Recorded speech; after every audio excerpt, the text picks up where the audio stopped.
Hello friends, welcome back to my channel. சொரக்காய் அடை எப்படி செய்கிறதுன்னு பார்க்கலாம்.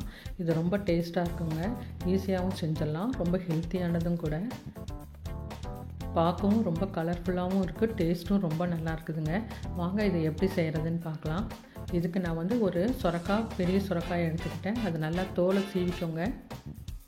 இது எல்லா தோலையும் சீவிட்டு நீங்கள் இதில் ஒரு பாதியை மட்டும் இப்போ எடுத்து நான் செய்கிறேன். ஒரு 2 பேர்த்துக்குன்னா இது போதுங்க. ஒரு பாதி சொரக்காயை எடுத்து நல்லா 2ஆக கட் பண்ணி உள்ளே இருக்க விதையெல்லாம் எடுத்துருங்க. இந்த உள்ளே இருக்க விதையெல்லாம் எடுத்துட்டு இந்த கேரட் சீவுறதுல நல்லா துருவிக்கோங்க. இதை உங்களுக்கு எவ்வளோ தேவையோ அதில் இந்த கேரட் துருவுறதுல துருவிக்கோங்க. இதை ஒரு பவுலில் ஆட் பண்ணிக்கோங்க. கூடவே பொடியாக நறுக்கின வெங்காயம் 2 நல்லா பொடிசாக கட் பண்ணி அதையும் இதில் ஆட் பண்ணிக்கோங்க. ஒரு கேரட்டை நல்லா துருவி அதையும் இதில் ஆட் பண்ணிக்கோங்க. இஞ்சி சின்ன துண்டு அதையும் நல்லா பொடியாக கட் பண்ணி இதில் ஆட் பண்ணிக்கோங்க. பச்சை மிளகாய் 2 பச்சை மிளகாவை பொடியாக கட் பண்ணி அதையும் இதில் ஆட் பண்ணிக்கோங்க. கருவேப்பிலை, கொத்தமல்லி தழை அதையும் பொடியாக கட் பண்ணி இதில் ஆட் பண்ணிக்கோங்க. தேவையான உப்பை இதில் சேர்த்துக்கோங்க.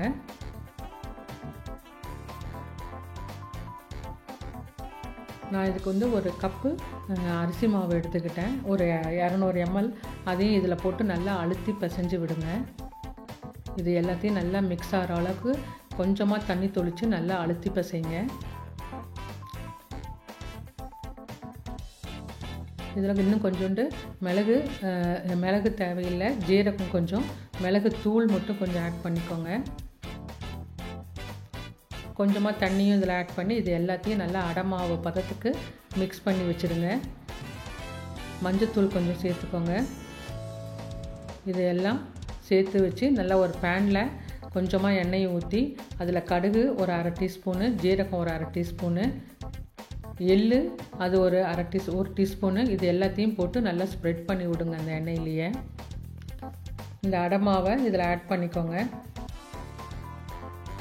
இது எல்லாத்தையும் நல்லா தோசை மாதிரி அடை மாதிரி நல்லா ஸ்ப்ரெட் பண்ணி விடுங்க.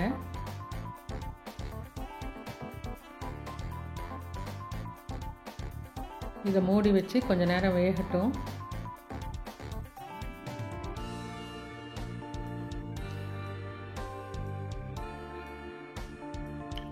இது மேலே கொஞ்சோண்டு எண்ணெய் ஊற்றிக்கோங்க. இது வெந்த பிறகு திருப்பி போடலாம். இது நல்லா வேகட்டும், கொஞ்சம் லேட் ஆகும். மேலே கொஞ்சம் நெய் வேணால் தடவிக்கலாம். கொஞ்சம் சிம்லேயே வச்சு கொஞ்சம் நல்லா வேகட்டும்ட்டு பொறுமையாக இருங்க.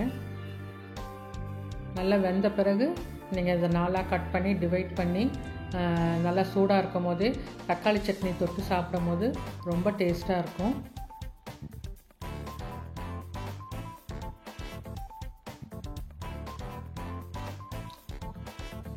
இது பாருங்கள், இது பார்க்கவும் நல்லாயிருக்கு, டேஸ்ட்டும் ரொம்ப சூப்பராக இருக்குது. நீங்களும் இது மாதிரி செஞ்சு பார்த்துட்டு உங்கள் கமெண்ட்ஸை சொல்லுங்கள். தேங்க்யூ ஃபார் வாட்சிங்.